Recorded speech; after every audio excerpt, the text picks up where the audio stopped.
जबकि इस देश के अंदर में लाखों दलित, पिछड़े, आदिवासी, मुसलमान, गरीब जेलों में बंद हैं। जाति देख करके और धर्म देख करके अगर न्याय होगा, और ये सरकार वही कर रही है, धर्म देख करके, जाति देख करके, आदिवासी है वो आतंकवादी होगा, वो नक्सली होगा, मुसलमान है उसमें पसमानदा मुसलमान है तो निश्चित रूप से टेररिस्ट होगा। गुजराती मॉडल में नहीं, बिल्किस के साथ बलात्कार हुआ था उसके परिवार का, वही तो मॉडल का ग्लेयरिंग। इस पर गुस्सा इसीलिए है कि उन्हीं के राज में हुआ था और उन्होंने ही बचाया, और न सिर्फ छोड़ा, उसके साथ जश्न मनाया भाजपा के लोगों ने, उसको माला पहनाया, मिठाइयां बांटी, उनको सम्मानित किया गया। फर्क इतना ही कि उस समय भी चाटुकार, दलाल, पतलचट और माल प्रेमी लोग थे, लेकिन उनकी तादाद कम थी। पूरी सरकार, पूरा संस्थान ऐसा नहीं हो जाता था।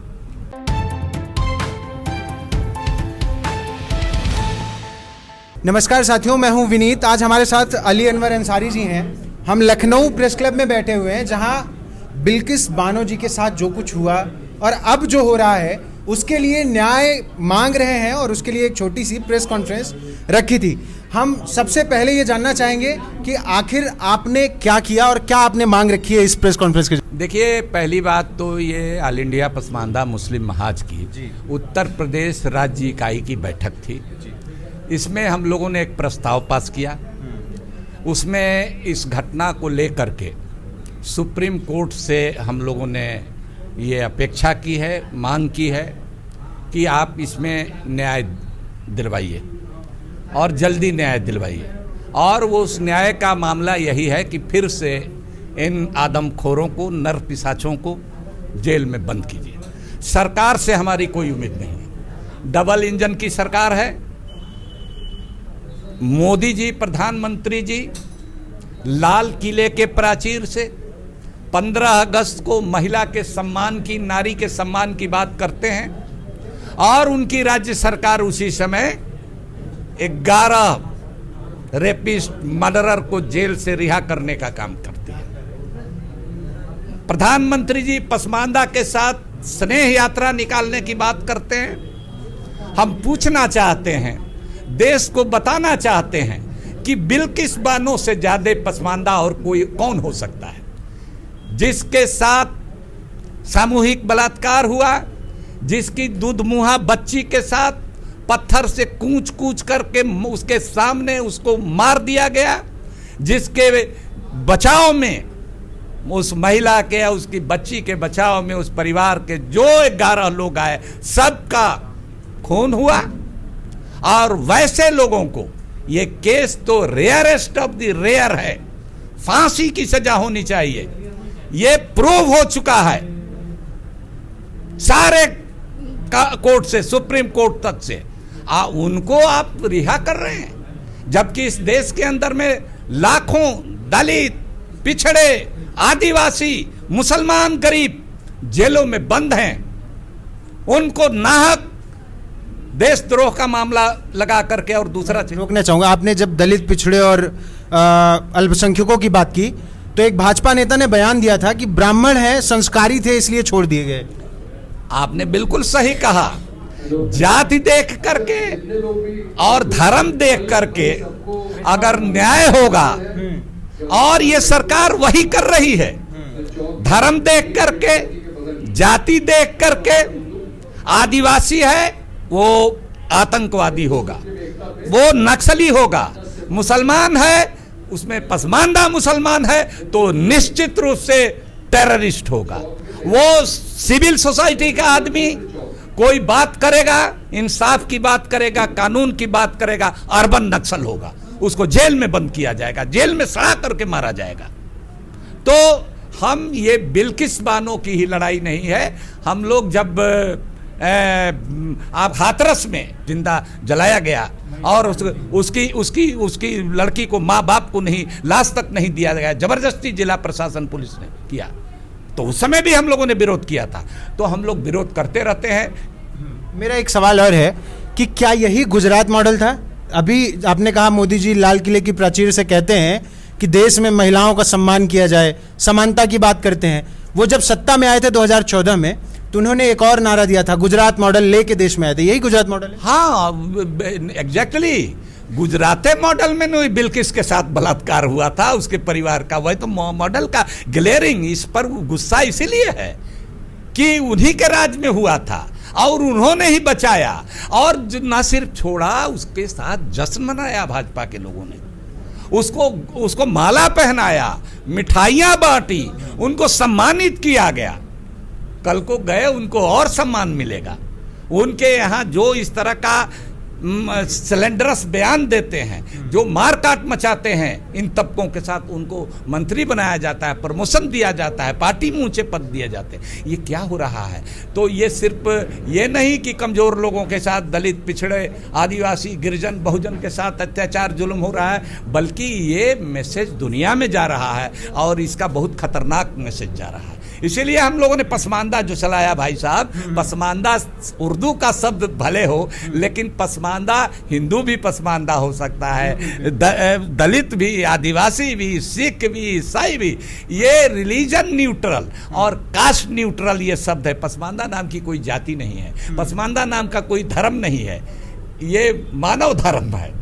हाँ, मानव धर्म है, सबका पसमानदा है। अब देखिए मोदी जी सब चीज को इस पसमानदा को ले करके, भेष बदल करके इसमें घुसपैठ करने का, तो अब तो पकड़ लिया है हम लोगों ने।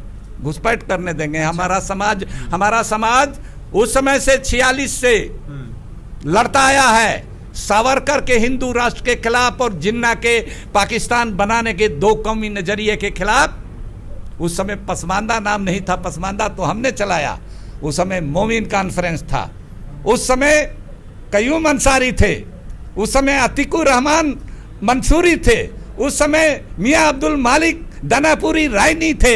ये तमाम लोग उत्तर प्रदेश और बिहार, खास करके बिहार, पूर्वी उत्तर प्रदेश और बिहार से तमाम लोग 40,000 की संख्या में 1940 में इंडिया गेट पर आए थे कि मुल्क का बंटवारा धर्म के आधार पर मत करो।